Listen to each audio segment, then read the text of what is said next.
கொஞ்சம் பாருங்களேன். இந்த பெட்ஸ் லவர்னு சில பேர் இருக்காங்க. இவங்க இந்த நாய், பூனை இதெல்லாம் பார்த்தீங்கன்னா ரொம்ப கேரிங்கா, ரொம்ப பாசமா பார்த்துப்பாங்க. ஸோ அந்த அந்த உயிர்கள் மேல நீங்க அந்த வந்து கருணை பண்றது, அந்த பெட்ஸை வந்து ரொம்ப நீங்க கவனமா பார்த்துக்கிறது இதெல்லாம் நல்லதுதான்.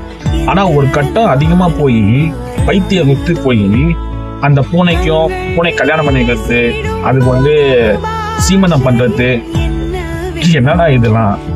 கீழ்பாக்கம் ஹாஸ்பிட்டலுக்கு போக வேண்டியெல்லாம் இப்போ வந்து நம்ம நாட்டுக்குள்ள திண்டிங்கிறாங்க. அது மட்டும் ஏதோ மோண்டுக்குன்னு பேண்டுக்குன்னு இனப்பரங்கம் பண்ணி சுத்தி நடக்குது.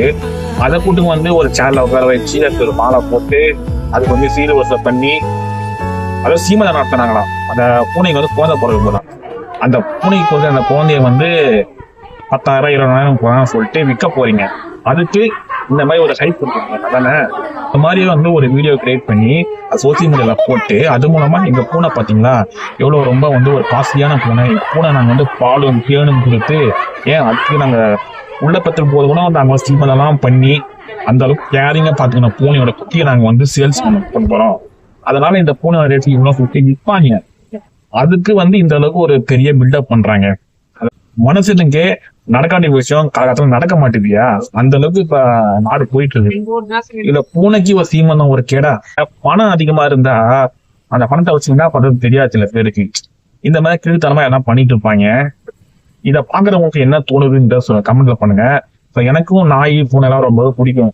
நானும் வந்து நான் சில நாய் பூனைலாம் வாங்கி வளர்க்க மாட்டேன். ஆனா வீட்டு ஓரமா இருக்க நாய் அந்த பூனை எல்லாம் வந்து எங்க வீட்டு பக்கம் வந்தா அதுக்கு அந்த பால் வைக்கிறது, எல்லாம் பிஸ்கெட் போடுறது, இந்த மாதிரி உயிர்கள் மேல எனக்கும் சில மாரி வந்து வாயில ஜீவன் மாதிரி எனக்கு சில கருணைகள் இருக்குது. ஆனா இந்த மாதிரி பைத்தியகாரமெல்லாம் பண்ண மாட்டேன். முதல்ல மனுஷனை கவனிங்கடா. மனுஷனுக்கு யாராவது உதவி வந்தா உதவி பண்ணுங்கடா. அக்கம் பக்கத்துல மனுஷனுக்கு ஏதாவது ஹெல்ப் பண்ணுங்கடா. அப்புறம் நாய் பூனைக்கு அந்த கருணை காட்டணும்.